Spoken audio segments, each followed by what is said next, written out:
truly snowy Armageddon is taking place in several regions of Canada.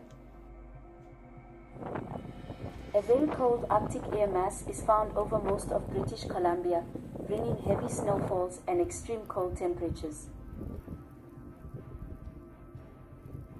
Environment Canada issued a snow warning on December 19th. Vancouver residents woke up Tuesday morning after the biggest winter storm of the year. According to weather reports, 30 centimeters of snow fell overnight in downtown Vancouver, while as much as 35 centimeters fell in other areas.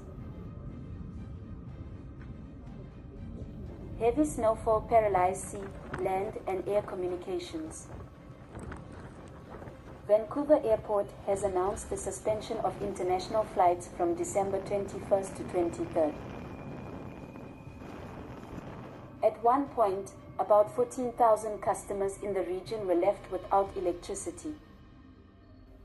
The Ministry of Transport and Infrastructure has issued a traffic warning urging drivers to avoid driving due to heavy snowfall.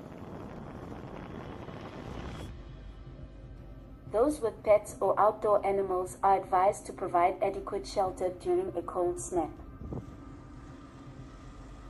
In the next few days, there will still be low temperatures and cold weather, and snowstorms are expected to increase. Starting Thursday, Environment Canada again issued a winter storm warning for a number of areas, including Vancouver.